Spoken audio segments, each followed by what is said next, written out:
오늘 함께 보실 하나님의 말씀은 갈라디아서 6장 1절부터 3절까지의 말씀입니다. 신약성경 309면에 있는 갈라디아서 6장 1절부터 3절까지의 말씀입니다.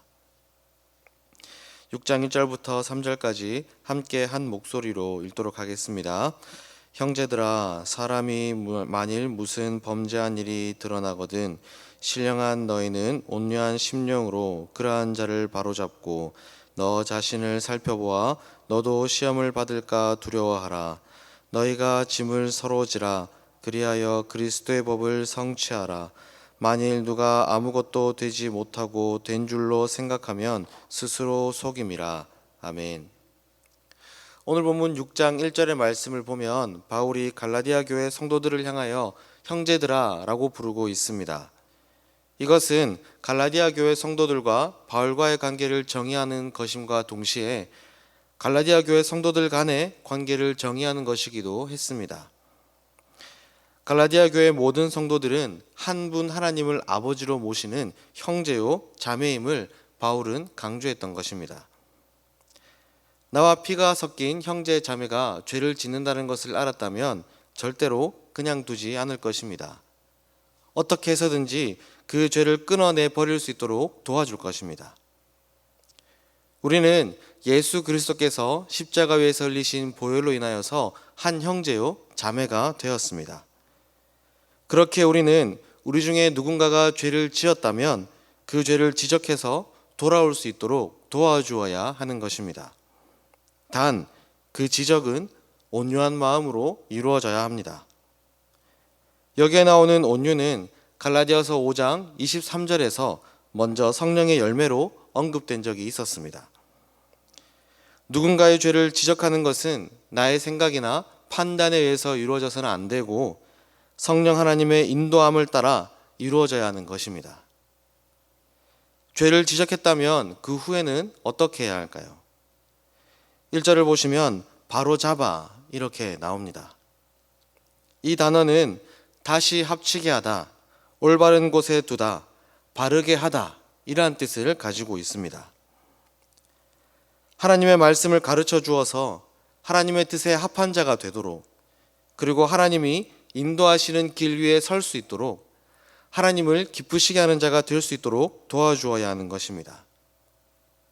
그러면서 우리는 나도 결코 죄에 대하여 자유롭지 못함을 기억하고 날마다 하나님의 말씀을 읽고 묵상하여 하나님의 뜻에 합당한 삶, 그리고 하나님의 인도함을 받는 삶, 하나님이 기뻐하시는 삶을 살아가도록 노력해야 합니다.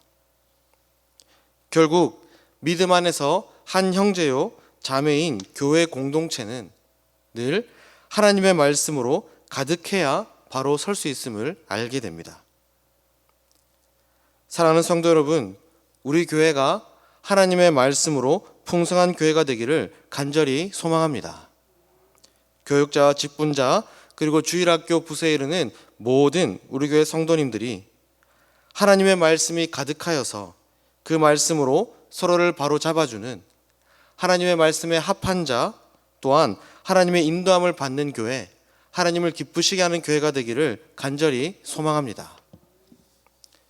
2절을 보시면 서로 짐을 지라 이렇게 말합니다. 이 말씀은 1절과 연결되고 있습니다. 죄를 지은 형제가 자신의 범죄한 사실을 알게 되면 하나님 앞에서 죄송함과 또한 자신의 연약함과 그 더러워진 것에 대한 좌절과 낙심이라는 짐을 지게 됩니다. 바울은 이 짐을 서로 나누어 지라고 말하고 있습니다. 그런데 이것은 하기 싫은데 억지로 지는 짐이 아닙니다.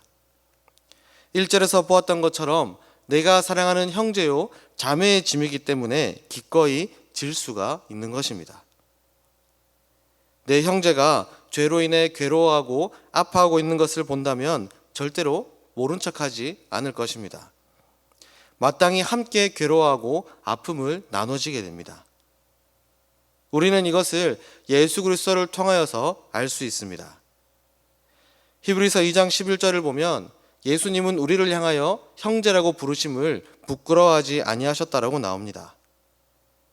예수님은 우리를 사랑하는 형제로서 우리가 죄로 인해 괴로워하고 아파하는 모습을 모른 척 하시지 않으셨습니다.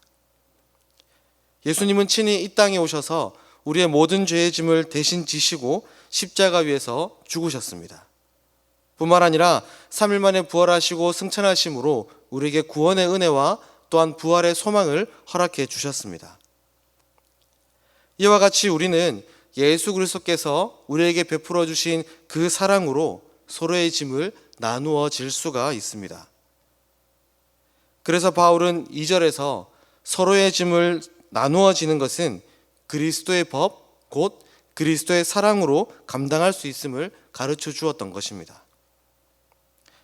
사랑하는 성도 여러분, 혹시 누군가의 범죄함을, 연약함을 알게 되셨다면 예수님의 사랑으로 진심으로 그 사람을 위하여 기도해 줄 수 있는 저와 성도님들이 되기를 주님의 이름으로 축복합니다. 그리고 형제가 범죄로 인한 고통 중에 있음을 알게 되었다면 예수님의 사랑으로 하나님께서 친히 위로해 주시고 회복시켜 주시길 기도해 줄 수 있는 저와 성도님들이 되시기를 간절히 소망합니다. 3절을 보시면 바울은 우리가 아무것도 아님을 기억하라 라고 권면합니다. 쉬운 성경으로 3절 말씀을 다시 읽어드리겠습니다. 아무것도 아닌 사람이 무엇이나 된 것처럼 행동한다면 그것은 자기를 속이는 일입니다. 바울이 이렇게 말했던 이유는 당시 교회 안에서 범죄한 형제에 대하여 모른 척하거나 무시하는 것을 넘어서서 굉장히 비판적인 자세로 거칠고 혹독하게 대하는 그러한 사람들이 있었기 때문이었습니다.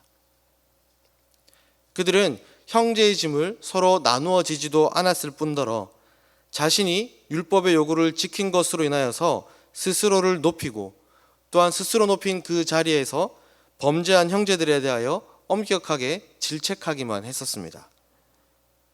이것은 형제를 사랑하는 것도 아니었고 형제가 돌아오기를 바라는 것도 아니었고 형제를 하나님의 말씀으로 바로잡아주기 위함도 아니었습니다. 그것은 온전히 자신을 높이고자 하는 교만에 불과했었습니다. 고린도전서 9장에 나타난 바울의 고백을 요약하면 이렇습니다. 유대인들에게는 유대인들처럼, 이방인에게는 이방인들처럼, 연약한 자들에게는 연약한 자처럼 행했다. 그리고 그들에게 죄악에서 돌아올 것을 권면했다. 바울은 자신의 고백처럼 스스로를 높이지 않았습니다. 오히려 낮추었습니다. 그리고 바울의 이러한 모습은 예수 그리스도로부터 배운 것이었습니다. 예수님은 우리에 대하여서 자신을 높이시지 않으셨습니다. 오히려 하늘의 그 큰 영광 보좌를 버리시고 우리와 같이 낮고 천한 인간의 모습으로 이 땅 가운데 내려오셨습니다. 그리고 범죄한 우리를 사랑으로 대하시고 위로하시고 격려하셨습니다. 사랑하는 성도 여러분, 우리가 서로에 대하여서 스스로를 낮추고 또한 사랑으로 대할 수 있게 되기를 간절히 소망합니다. 서로에게 연약한 모습이 보여도 예수 그리스도의 사랑으로 위로하고 격려해 주어서 다시 그가 일어나 믿음의 걸음을 걸어갈 수 있도록 예수님을 닮은 우리가 되기를 주님의 이름으로 축복합니다.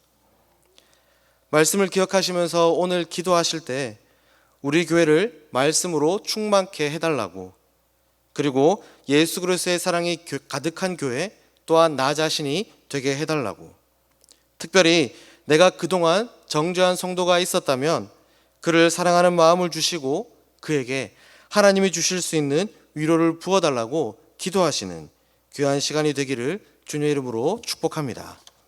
기도하겠습니다.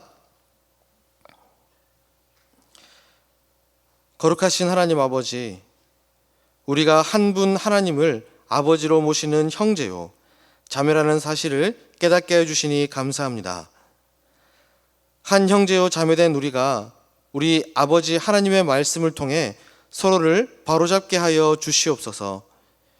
죄의 유혹을 받는 형제에게는 유혹을 담대하게 물리칠 수 있는 능력의 하나님의 말씀을, 슬픔에 빠진 형제에게는 참된 기쁨을 누리게 하는 하나님의 말씀을 권면하게 하시고, 또한 그 말씀을 붙잡고 서로를 위하여 기도함으로 하나님 아버지께 기쁨이 되는 자녀들이 되게 하여 주시옵소서.